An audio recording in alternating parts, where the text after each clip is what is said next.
What is up, everybody? Welcome to another Wingin' It podcast. And before we get started, in honor of Puerto Rican Luke Cage in Streets of Rage 4, we just want to say that the Hunter family is off the chain. Andre, how you doing, man? I see. I was going to say something like that. Maybe not Puerto Rican Luke Cage, but I mean, I was going to talk about the Hunter family and why we missing one of them. But it's okay. And I'm not talking about retro skate. So I mean, if there's Yeah, DLC coming, nobody's talking about retro skate. if there's DLC coming for this game, or y'all working on the Streets of Rage 5, he better be there. Him and a good version of Shiva. So that being said, or like a playable version of the one that you fight in the game.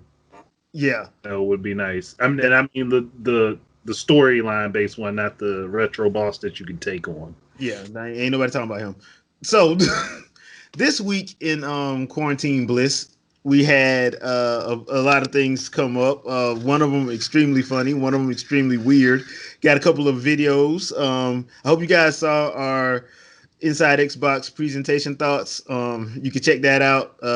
One of those videos back last week. So we're not going to talk about that tonight just because y'all already seen that. So let's talk about EA, our favorite company in all the world. It's the best corporation of all times. EA. They have announced that June 11th at 7 p.m. Eastern time, they're going to have their EA Play Live digital event. And they have promised support for Nintendo. Well, hold on. Don't they have what's the phrase? An unprecedented partnership? Yeah. Unprecedented. Unprecedented is in unpresent. Yeah, unpresent. So look, I'll believe it when I see it. I am not the biggest fan of EA. I think they suck personally. I'm talking about across the board. I'm not even talking about like what they do. I think they do every company wrong in some way, shape, or form. I did hear that Jedi Fallen Order was actually not bad. I have not played that personally because I just haven't had the chance to. I was gonna pick it up when it was on sale, then I missed the sale, so I'll just wait till the sale comes back and I'll think about picking it up then. But other than that, I don't really like the company.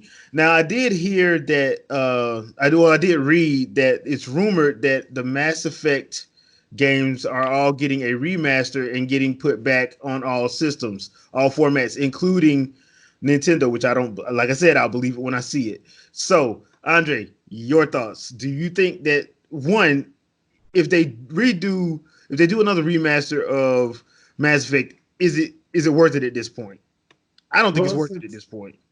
No, it would be if they wanted to bring the franchise back, because after Andromeda, they really haven't had much, it hasn't had good fare with the fans. So, like the original trilogy, which a lot of people still play, was pretty good.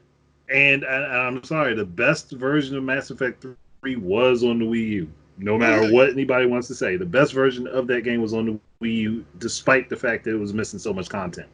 Gamepad because it was missing the content from you playing the story, playing specific bits of the story that can't happen if you don't actually play Mass Effect 1 and 2. And then it was missing almost all of the DLC outside of the patch that added the extra stuff to the end of the game. Yeah. So, like, if they had actually done that right, they would have made a lot of money off of it. So, I'm like, they could do a remaster of it. Like, I don't see a problem with that. But if you're going to put it on Nintendo, you better give the whole series. Yeah, and don't do all of the DLC. Yeah, because at this point, if they don't do that, like, okay, this is going to cause more fights and more arguments. And at that point, nobody's going. When they did put good effort in, people didn't trust that they were putting good effort in because of the stuff that they had done before. Yeah, that's why those games didn't do well. Yeah, that's true. That is very true. I I just at this point I just don't know I don't know know what to make of it. Also, I think if they're gonna do it, I can't even believe I'm actually gonna say this, but actually bring Andromeda as well. Do the No, I whole would agree shebang with that. bang. I agree with that. Bring the whole Like shebang bang. honestly, like, but there would be some if I was EA, I'd fix the story problems with Andromeda. Before I even Yeah, I would fix the story problems with it, or have a sequel game. Well, if they're going to do a sequel, then make sense of where certain things don't line up. Like, make sense of why those things don't match up.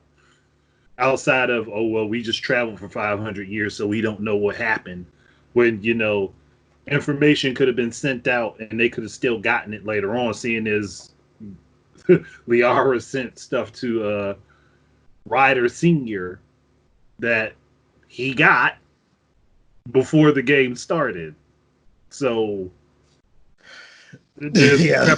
they got to fix. Yeah. Yeah. So we'll see. June 11th is a little bit over a month away. So we'll see. That's the first digital event I've heard of, and I think that's the same one that they were going to be doing at E3 anyway. So Probably. that's probably what we're getting. One key note to make though. If they are going to remaster Mass Effect trilogy and put it on the Switch and every other platform, remaster Knights of the Old Republic 1 and 2. Put those I'll get that. I'll get Knights of the Old Republic. And remaster Jade Empire. I'll get that too. You own the rights to all of this stuff. Those would be what people would really want. Here's the thing, and I will never understand why nobody did a sequel to Jade Empire. Jade Empire is that fire. Jade Empire came out right before BioWare was acquired by EA. Yeah, yeah. But if I'm EA, and if I'm EA, we just acquired them. We know that game sells. That's the first thing they doing. Y'all want to do Mass Effect? Okay, y'all can do Mass Effect after y'all do this second one. After y'all do this second one, y'all can do whatever the hell y'all want to do. Or I would have been like, okay, do your first Mass Effect game and then do the second Jade Empire after that. Yeah. Or something. I'm like, they shouldn't have. Jade Empire should never have been a one and done. No, take that back. Didn't they acquired them after Mass Effect? So, right after they got them, I'm like, yeah, let's go ahead and bring this back, do a sequel to this game. Then you can work on Mass Effect 2. Yeah. I mean, but Jade Empire should have had a sequel. Jade Empire should have had a sequel. I mean, that game was just too good to not have a sequel. But yeah, you're right. If you're gonna do it, remaster Knights of the Old Republic 1 and 2, I will play. Yeah, Knights of the Old Republic is my jam. Fix the issues with Knights of the Old Republic 2 that cut some of the content from the game, because it's literally in the data, but there are some glitches that make things not happen. Yeah, that's true. That is true. Heard about those a few years after the fact, but yeah, that is true. Because Knights of the Old Republic might still be my favorite Star Wars game. Oh, it is definitely mine. Yeah, the first one for sure. The second one isn't. Second one's all right. Bad. Yeah, it's all right. Like if you play in the PC modded version with that lets you be able to play with the extra content that was cut out. Yeah, and it was only cut out because of glitches. That's the bad thing. Like it was so glitched up. Yeah, they had to drop it completely. No, it's sitting there. It's but I mean they had activate. to. Yeah, that's what I'm saying. They had to like make it where you couldn't, so it wouldn't kill. Because wasn't one of them like a game killer? Like it would kill your. No, those bugs are still there. It's just that certain glitches make the robot, the one that calls everybody meatbags, HK-47. Yeah, he had a whole side quest that you can't access because there's a glitch in the game that makes it impossible for it to be accessed. Not because it's not there, it's just it's inaccessible. Okay, and then there's certain dialogue bits and story bits that you can't access that won't allow you to finish certain side missions because it's just inaccessible. And that's partly to be blamed on Obsidian because they were the ones that developed it, and there was a rush in getting it out. Yeah. Instead of taking everybody's time and making sure it was thoroughly debugged. Yeah, you don't have your QA people in there. So your quality people in there, but whatever. All right, so let's go into something a little bit more Gorefield. Mortal Kombat 11 Aftermath. So we're getting actual story expansion in a Mortal Kombat game. Now, I actually like Mortal Kombat 11 story. I thought it was great. I thought they did a good job with it. I know they would never make that storyline be the movie, so I'm not even worried about that. I thought it was good for what they did. But the way they ended it, the initial ending, and it's been a year, so can you spoiler alerts? The way they ended it as it was like a soft reboot, basically, of the entire series. So I like what they're doing with the premise of this, where like you're at the point where Liu Kang is about to start. Well, Fire God Liu Kang, because now he's a god, is about to fix the timeline and redo all of history. And Shang Tsung, who is clearly evil, I'm like, this dude is so evil. I'm just sitting there looking. I'm like, dude. So from the time he walks in, you know this dude. This is a setup. He may be telling the truth, but it's a setup. Clearly, he only telling you. Look, he only telling you the truth because it works for what he needs. Yeah, so I'm like, bro, clearly this man is setting you up. So, it got me interested. And plus because they brought my boy Fujin back. Mm-hmm.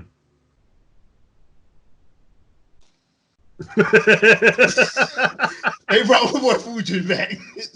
I'm happy that they brought him back. Please keep him this time. And don't do no stupid killing him. Please keep, because Fujin is like one of my favorite characters. So I mean, look, they had Liu Kang be a human. They didn't kill him. He came back as a zombie. Now he's a god. He's a god. And Kung Lao still jealous. Like, look, when Kung Lao was there before him and putting in all the effort, did he get bypassed? I understand why. Yeah. So I'm like, hold up, man. Like, I've been here. Like, you mean to tell me y'all ain't give me this opportunity? Him? All of y'all. Him. Yeah. And you know what? The funny thing about it is they have a chapter in that story called Shaolin Monks, and I was so mad because I was like, dude, you know I love that game. The Mortal Kombat Shaolin Monks. I wonder why they never made a sequel to that. I'm like, bruh, come on, man. That game was the bomb, man. It was a side scroller. It was a side scrolling platformer. Who cares? It was fun. So I would love for them to like do something with that. But if you're gonna give me like a full on expansion, and then of course we get RoboCop, and I don't really care for RoboCop, but Peter Weller's voicing him. I mean, that's cool, I guess. I don't. But at least he'll sound right. Yeah, at least he'll sound right. So, I mean, I'm actually looking forward to, but I'm looking forward to the story mode stuff. I don't really care about like the characters they brought. I know a lot of people like their combat pass. I didn't care for it personally, but I mean, that's because there was only like 2 characters I really wanted. I didn't want the whole thing. So that's just me. Your thoughts? I'm just thinking, like, if they brought RoboCop into it, why not Terminator? He's in there. Oh, he is? Okay. Then maybe I missed that bit of news. Yeah, he was in the first combat pad. Okay, then I definitely missed that because I didn't think he was in there. Yeah, no, but like, hold on, if you got RoboCop, you might as well put Terminator in there, do a RoboCop versus, and that's probably why they did it. That's why they did it, because the one thing that I didn't understand in that trailer was when they showed RoboCop. That's why I thought they were gonna show him fight was like Terminator, because I'm like, that's the only reason why he should be here, and they didn't do that. So, I mean, whatever. But yeah, I'm actually looking forward. As a matter of fact, I think that drops May 26th, if I'm not mistaken. I think that was the date they gave it. And you can actually go online and pre-order the Aftermath pack, and you can pre-order the. Well, here's the messed up part. Here's what made me mad. So if you don't have the game and you buy it for $59, you get the first combat pack, and I think it's you get the first combat pack and Aftermath, I think, for like $59. I'm like, wait a minute, but you just made me pay for it. Yeah. Oh yeah. Pre-purchase, get the Aftermath collection. Yeah, I'm like, what the? That doesn't make any sense. But you know what? It is what it is. You know that I will never understand how they come to these, how they get their numbers for how much stuff's supposed to cost. I will never understand that. So, but I am looking forward to it because once again, I thought the MK11 story mode was pretty good, and I'm actually looking forward to diving back in to that aspect of the game because I don't really play online with Mortal Kombat. I like playing Mortal Kombat like by myself. I really don't play that one online all that much. No, I think I I've get it. been online like twice on that game. So it's just one of those games that I like. Like it's kind of like with me with Tekken. Like I play Tekken for the story because I like the story of Tekken. Mm-hmm. So that's the same way with Mortal Kombat. Just for me though. So that's just me. But And look, everybody got their way they want to play their games. Ain't no shame. yeah. So I am a fighting fan aficionado, but I just don't go online because one, I'd rather play my friends online. I don't like playing randoms. That's never been my thing. So Nah, and plus it was like plus you run into that one person that's going to quit every time they're about to yeah, lose. You get mad. yeah, So yeah, I'd be fine with that. I understand that completely. yeah. Like That's why. I will play online, but I understand why a lot of people don't. Yeah. Like I said, like, the only time I play online, I play with y'all because we have interesting conversations while we playing. Most of which have nothing to do with the game we're playing. The game becomes background scenery at that point. Yeah, basically. So yeah, but we got a bit of interesting news this week as well. Now this one comes from Nintendo Life. It has been picked up by other outlets at this by now, but from former Retro Studios artists, there was an unreleased. There were two unreleased games that artwork was done for. It was a Chic game and a Boo game that was around the time Metroid Prime came out. These were they had the artists do up some renders, and if you have a chance, I would suggest going to Nintendo Live and taking a look at the artwork. The artwork looks Is amazing. amazing. So, I now we have our little series, which I promise you we're getting back to the Legend of Zelda talk. But Yeah, we gotta get this is not our fault. This ain't our fault. This is Shadow Fox's fault. This ain't our fault. It's Shadow Fox's fault. So I blame this completely on Shadow Fox. That's right. Shadow Fox, you are the scapegoat for this one. So, look, man, Shadow, you just got bowled under the bus. yeah.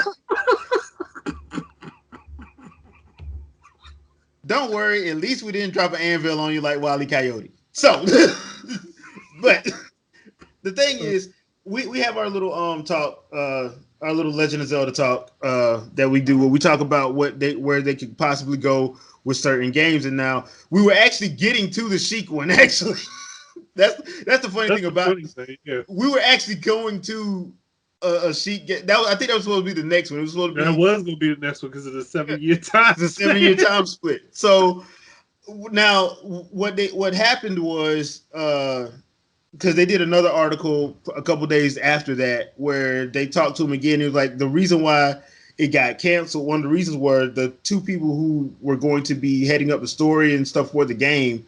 They took another position with another company, so that's why Nintendo axed it because it was their stuff. They just didn't give it to anybody else. They was just like, okay, fine. So, but the way it looked, I was like, dude, this is what they to me when I heard Al Newman say he wanted to do yearly Zelda, this is what I thought, like spin-off games in different genres and stuff. Yeah, So games that could one fill in story gaps, and two that could fit into worlds that are already in existence. yeah, and they don't have to have Link and Zelda in it. Yeah, So, or if they are there, they're more like background characters rather than the focus. yeah. So that way you can give the main EAD team time to work. Because look, I love EAD, but if it's a Zelda game, you know it's only going to be one game a generation. Just deal with that at this point. So if that's the case, one, maybe two, maybe. yeah. And the maybe two is that one at the very first beginning of the generation, the other one at the end. So the maybe the two. So, but yeah, if you're gonna do it every year, then this makes sense as to okay, we can do this small game that talks about this particular event in Hyrule that has nothing to do with Link, Zelda, and Ganon. Yeah, stuff that fills out the rest of the lore, like because there's so much lore that's left unanswered, and a lot of vast majority of it came from Ocarina of Time. A vast majority. The vast majority of it did come from that. It came from Ocarina of Time, and I think Wind Waker expanded on some of it. Some of it, yeah. Wind Waker expanded on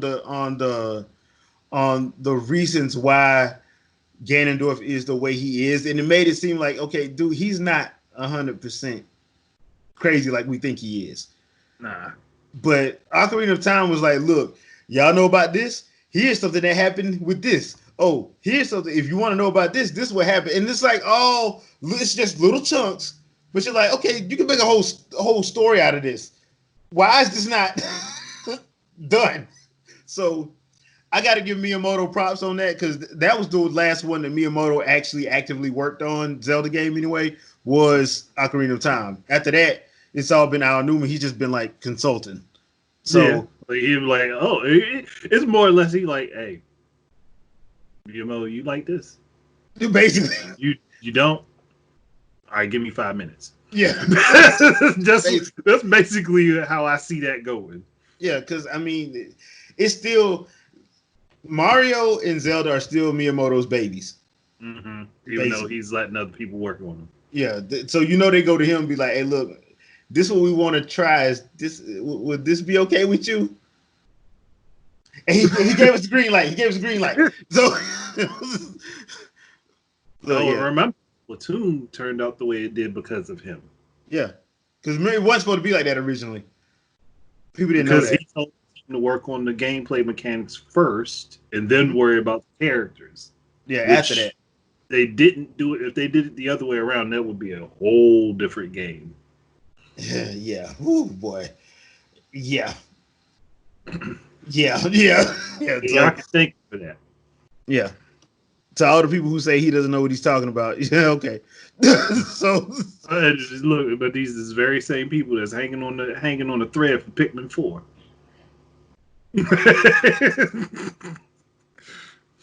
Some people I just don't understand. I guess I will never understand. Like, okay, it's like the Smash Bros. People. We're tired of Sora characters. Where's Dante and Sora? What? oh no, not just them, but Dante, Sora, 2B. Yeah, 2B. Oh y'all, do y'all not realize what you? We don't want these anime characters. Ain't not a dang anime character in that series. Like if you talk about Fire Emblem, yes, because it has an anime look to it. Yeah, it's still a game first. Yeah. Even though they do need to do that Fire Emblem movie so we make anime Game of Thrones, but that's neither here nor there. I just find that funny. There's movies they can do for that series, like, but that's a whole 3-4 hour discussion to itself. Yeah, which we'll probably do one day. We probably will do that one day, probably. But that'll have to be like the Zelda. It'll have to be a series. Yeah, that'll have to be a series. You're right. That would. Can't just do one. Nah. Especially when we get into. You know what? We're not going to talk about the dragons yet. Because, no. Because that leads into our Cyberpunk 2077 segue. Oh, yes. Oh, yeah. We're talking about it, baby. So, Cyberpunk 2077 got an adults-only rating in Australia. And people were wondering why. Well, apparently, you can...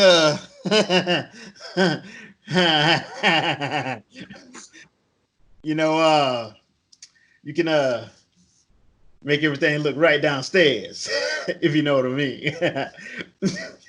That's right.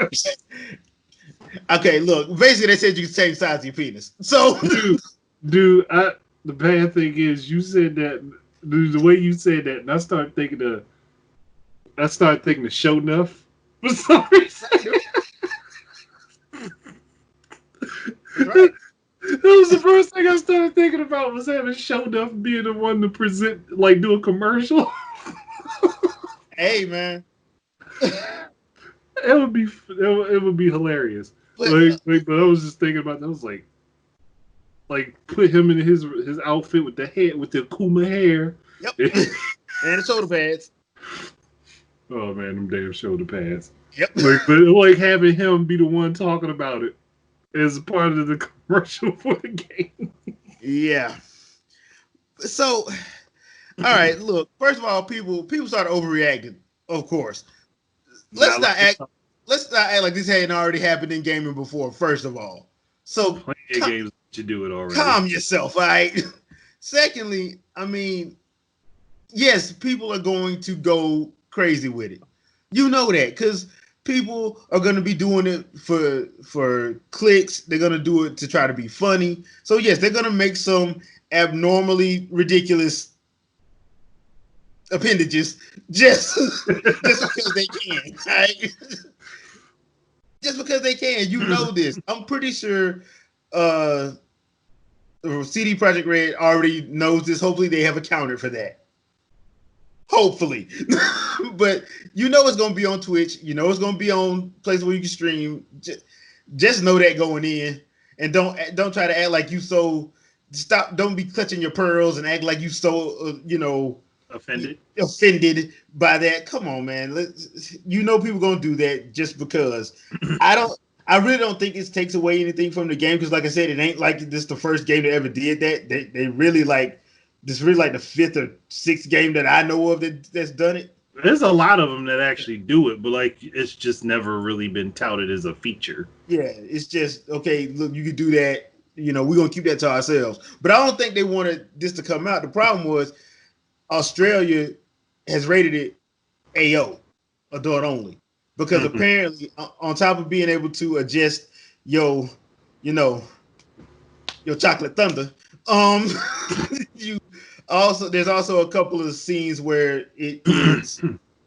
There are some adults only scenes. Yeah, basically. So that's the other thing too. So.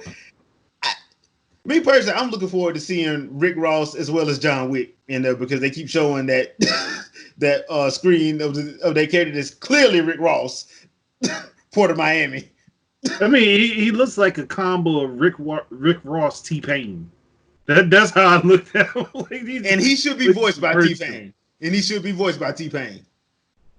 be. That actually wouldn't be a bad idea, but yeah. I don't know if I don't think they did that though. No, I don't think they did that. Nah. But me personally, I don't care about genital gate just because I'm like, dude, I'm an adult, so I'm not. That doesn't bother me. It just doesn't bother me. It doesn't make much difference. It's a part of the video game. Yeah, it's all it is. And it's funny.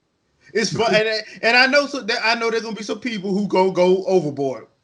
We know this for a multitude of different reasons. It's not.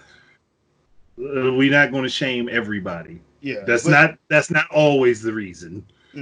But we just know people going to do it. I mean, hell, if you give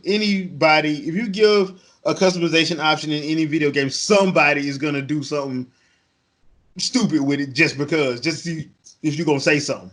Yeah. There are plenty of people that'll go overboard just because they can do it. Yeah, that's part of escapism. It's a video game. Yeah, I mean, it's not realistic. So, and speaking of stuff not being realistic, TGS is going fully digital this year. That's Tokyo Game Show, if you don't know. Now, Tokyo Game Show has been notorious for a few things, one of them being booth babes. So does that mean now we're getting anime waifu booth babes? Oh, man. Purely digital event. There is a precedence. There is a precedence for this. And that does go into the girl that is the digital cam girl, Project Melody, who's making a lot more money than real cam girls. Oh yeah, so it is a possibility. Hey, it is a possibility. Man, I mean, look, to be honest, the fact that she put that much time, whoever she is, put that much time into engineering this character and developing the personality and all that for him, hey, make your money. Yeah, mad props. Mad props. Mad props. You took one of the geekiest things on the planet, put it in that arena, and made bank off of it. So hey, good job. I can't hate. I can't even hate. So I'm like, hey, more power to you. Like, I remember hearing those stories about the cam models getting mad because she was on the rise and she was just bringing in a whole bunch of new customers. Like, well, what do you think happens when you put a bunch of geeks in front of something they want to see? Yeah, I mean, hey, this is what happens. Nobody knew existed. This is what happens when you constantly put nerds down. Remember, Revenge of the Nerds. Yep. 1, 2, and 3. Oh man, I gotta do a marathon of those movies. I haven't seen them. And 3 wasn't even that good.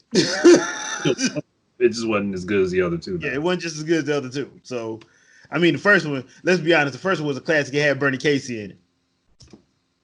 I mean, it had Bernie Casey in it, a blaxploitation icon. So yeah. Nah, that movie was always gonna get 5 stars. Regardless. Like, but it's just like it does make sense if they were to go that route and they have some girls engine.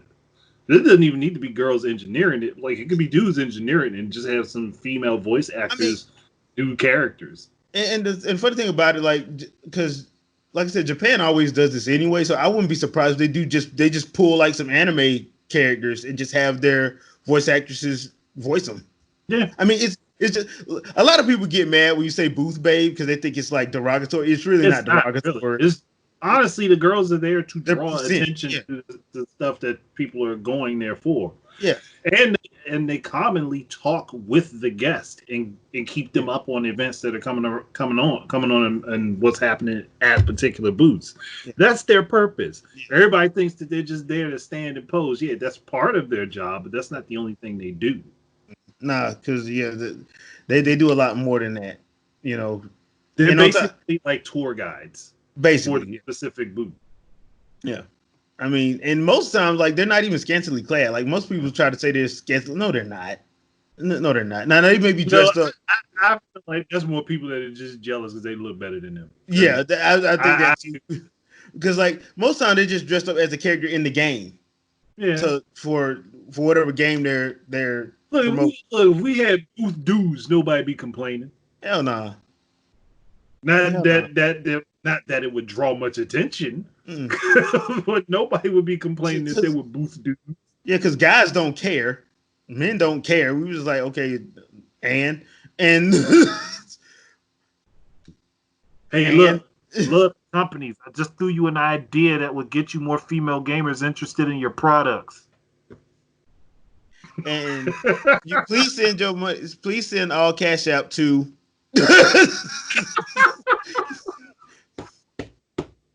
Look, just hit me up on my email. That's all you gotta do. gvginu@gmail.com. We'll figure it out. We'll work it all out. There you go. I'll help you out with advertising. There you go. There you go. For a nominal fee. There you go. So look, just 15% of the total sales of each individual product. That's it. Yeah, I think that's more than reasonable. I think that's more than reasonable. I mean, I gotta get your cut here, so yeah. I mean, that's more than reasonable. I don't see a problem with that personally, Capcom. So, that being said, so before we get out of here, back when I was with Gamers at Large, I had a little side segment called Raiding the Vault. And I thought I was going through some old stuff of mine, cleaning up. Y'all know how it is in quarantine. So, thought I'd bring back the Raiding the Vault, the quarantine edition, seeing as how Streets of Rage dropped last week. And yeah, there's a lot of beat 'em ups that are out. So I thought I'd just do a quick little Raiding the Vault on beat 'em ups that are available for people who maybe want to get into the beat 'em up genre since they've played Streets of Rage and want to get into other games that are kind of like that. So there is one that Capcom did release. It's the beat 'em up bundle. Yeah, I was going to suggest that. That is a very good one if you want to get nice slated games that are all beat 'em ups. Now, of course, they put the wrong Final Fight in there, but we're not going to complain about that. So they do have a nice little lineup. A couple of the games weren't released in the States at the time, so hey, grab a partner and have fun. That's one of them. One of the other ones that I would like to, and I'm probably going to do a gameplay vid for this one because it's actually one of my favorite games on the Switch. It's actually available on everything now, and that is Wolverblade. Yeah, Blade is a very good one. Now, Wolverblade is a little bit on the gory side of it because you do chop people up in it. Because it's basically a historical fiction game based on early Rome and Ireland. So, and the reason why I like it so much because I am a history buff, and they added a lot of unlockable stuff that actually talks about the history of that area, Rome's occupation of England, Rome's. They actually put in some stuff about the ninth. So it's a lot of cool stuff, especially if you're a history buff like myself. So I'll probably be doing a arcade of that sometime next week just to go back through because I haven't played it in a while. But it's actually a very fun game, and it is available on all systems. So no excuse for not picking it up. And like I said, I like that game a lot. I hope Fully Illustrated does another one because I like what they did. I like what they did. What about you? You got any other ones? I was going to say any of the River City games, especially the more recent ones like River City Underground and River City Girls. Oh, River City Girls, yes. Any of those, I think people could really get behind if they're looking for some beat 'em up stuff. And if you want like an old classic that is extremely difficult to beat, you got the Double Dragon trilogy that's out that people can get. Fight and Rage, you can go ahead and play because that's pretty good from what I remember. Fight and Rage. You know, I know the other day I talked about gaming plagiarism. Fighting Rage is the actual plagiarism in it. I'm surprised Capcom hadn't said anything, but that's neither here nor there. They ain't got much choice because the characters are different enough. One dude actually does a Psycho Crusher. Oh, yeah, I know. But the characters, okay, that's just like when World Heroes was out and you had to do the cybernetic dude that was doing Bison's moves. Yeah, that was funny. By the way, they couldn't sue over that because they were still different enough. Dude, it was like the thing with Fighting Rage is, and I find it funny, is the fact that it's actually the exact pose and movement of Bison, and I forgot it's somebody else that they have another villain that does. I think it's Chun-Li that does they do the ultrasonic kicks. Yeah, I'm like, what the? So yeah, that's neither here nor there. I just find that funny. Fighting Rage, fun game, play it. Yeah, I would say so. Go ahead and play that. Trying to think. There's this because it's starting to see a resurgence, and I think Streets of Rage 4 kind of just capped off why people should get back into beat 'em ups. They should have never left. No, they shouldn't have, but it was because so many people kind of ignored the genre. Yeah. So, but there's plenty of them out there. I mean, because some of my favorites from the SNES era were the X-Men and Avengers games. One of my favorite Spider-Man games is Maximum Carnage Paint the Town Red. Yeah. See, I have the Genesis version of that because I honestly feel like that's better with the grittier, darker tones on the Genesis. I just prefer the controller setup for the Super Nintendo. Yeah, so I liked it on Super Nintendo. If I could have the design of it for the Genesis, but the button layout of the Super Nintendo would have been perfect. Yeah, and one of my favorite X-Men games, X-Men Mutant Apocalypse on SNES, where you actually got to play and you actually got to fight Apocalypse. Mm-hmm. Oh man, that game was fun. That Marvel Superheroes War of the Gems. Yeah, War of the Gems. Yeah, I got both of them. Yeah, did not care too much for Blood Ties, but that was I didn't own that. My neighbor owned it. He had a Genesis, so we played Blood Ties. The only good thing about Blood Ties was Blood Ties had Bishop in it. Yeah. But Mutant Apocalypse had Gambit. Who you think I was going to get? Super NES, dude. Had my favorite X-Man in there. So, yeah, if you are looking for beat 'em ups, there are a nice selection, I would say, on each system. Unfortunately, most of them are indie, but there's nothing wrong with that. Yeah, that's where they're seeing the Yeah, resurgence right now. yeah. Um, and the other thing that I do like about beat 'em ups is they don't take forever. You're Nah. not gonna play no 100-hour beat 'em up. The longest beat 'em up you're probably gonna play is 6 hours, 8 hours, if that, and that's That's if they have at a story. maximum. Yeah, That's at and maximum. that's only if they have like a detailed story mode. Like Wolverblade actually has a detailed story mode, Yeah. so you're probably gonna be playing that for probably about a good 5 6 hours because it's chapters, and a couple of those chapters do get a little long because of what they're doing story wise. So, but most of the time they're what, an hour, 2 hours. Yeah. Top. Average is like 2 to 3 hours. Yeah, but like in the case of Streets of Rage, there's a lot of unlockables. Oh my Yeah. god, so many unlockables. You're gonna wind up To, playing the to game for a while. to play the game straight through, an Yeah, hour and a half to 2 hours. But if you want to get the additional content, yeah, you're gonna have to be up in the 30-hour range like me. yeah. Just saying, Because you it's want to based be. on points and it's based on all this other stuff. So there's a lot of stuff you have to do. So just know that going in. Like I said, if you are a parent and you're looking for something like multiplayer type stuff, beat 'em ups are the way to go because most of the beat 'em ups are 2 to 4 players. Mhm. Most of them are. Um, and that's something easy. You can sit them down, hey, play, have fun. And most of them, outside of like Wolverblade, which is actually, like I said, Wolverblade has some gore in it because you can dismember people, and there are a couple of cutscenes where, man, they messed them bosses up after them cutscenes. But most of the times it's not like that. It's usually you just beat them up and they go to the next part of the story. So, a la Streets of Rage. So Yeah. there's that. But that's it for the rating the vault, the quarantine edition. We'll probably do these every now and then anyway, depending on what genre's coming out, or what's hitting, what's popping.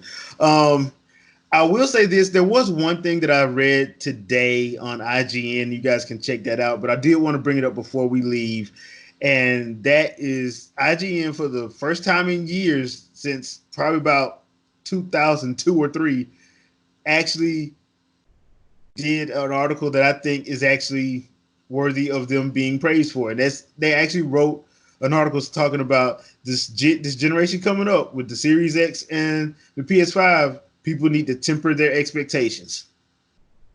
I'm like, wow, y'all actually wrote an article about that, not hyping, but actually telling people, hey, you might want to Chill back a little chill bit. back a little bit because it ain't gonna look because. And I said this back when there was a developer for I think it was Activision said that look, these new systems, yeah, they're powerful, but you're not going to see it graphically. It's going to be done in different ways.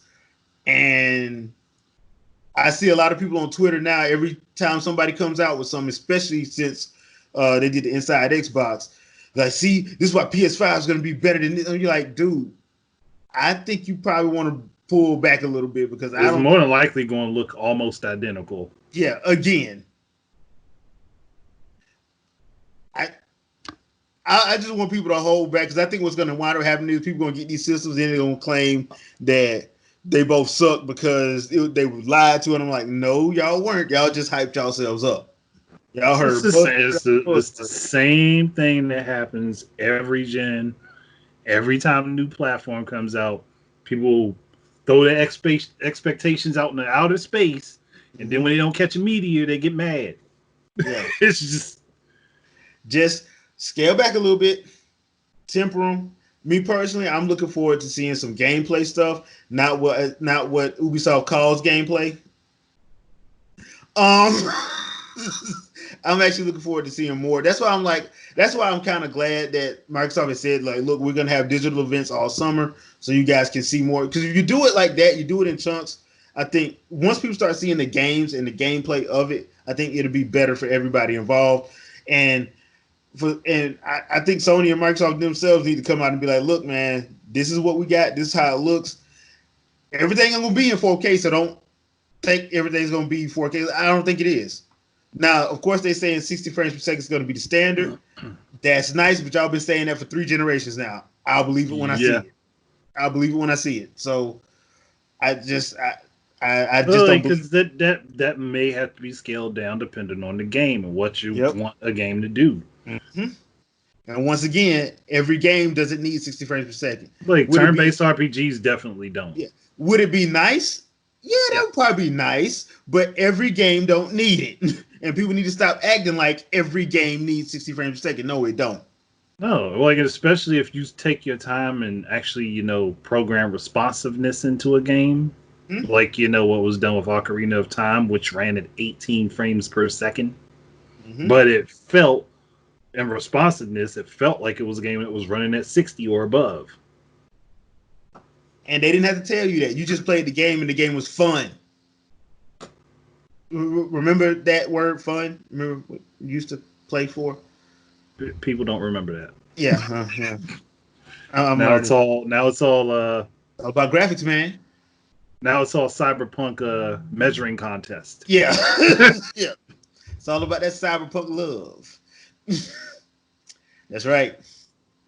I can't wait for the porno version of Cyberpunk 2077. I really can't. I can't wait for that. You know it's coming, dude. You know it's coming. They came out and said this, and I'm sitting there like, somebody's going to do it. Somebody's going to do it. Somebody is going to do it. This is one of the few times I wasn't thinking about something like that at all. It didn't cross my mind once. Yeah, it did. No, yeah, it did. Yeah, it did. Until you just said it. Yeah, it did. Yeah, it did. I'm just saying what everybody else thinking. Look, I'm just saying, man, somebody's gonna do it, and I'm gonna be like, y'all need Jesus. That was gonna be my words. Y'all need Jesus. No, see, look, it's gonna start happening, and you're gonna have people examining the videos and be like, "Man, that ain't happening in the game." Yeah, that's line wrong. You're man, like, if you going look, that's what's gonna take some of the people out. Like, man, how you gonna do this? And you ain't gonna do the story right, man. Yeah, you like, hey man, where's John Wick at? He's not gonna be in this. So yeah. Like your actor don't even man, y'all can't act like y'all took me completely out the moment, man. I can't. Man, where the CG at? I'm supposed to see the metal arms. Oh man. Oh gosh. So yeah. On his yeah. Hey, what the dude's supposed to look like Rick Ross? Oh man. So yeah, that is gonna be hilarious because we know it's coming. We know it's coming. That's gonna be hilarious. I mean, they should have never said that live. That should have never came out. But now that it's come out, I'm like, yep, it's gonna happen. Oh, it's gonna happen. It definitely will. It definitely will. Yeah. But hope you guys enjoyed our episode tonight. As always, thank you for watching. Leave a comment. Let us know your thoughts. All the other good stuff. Are you looking forward to these digital events this summer and probably in the fall? Because let's be honest, we're probably not getting a lot of games this year. Probably not. Mm-hmm. I'm just a lot of stuff gonna get delayed because of situations that we're in now. So, just leave a comment. Let us know your thoughts. Are you looking forward to Cyberpunk 2077, and are you gonna lose your mind in it? Just want to know. Just want to know. So, as always, have fun. Wakanda forever, and we'll see you next week. Peace out, everybody.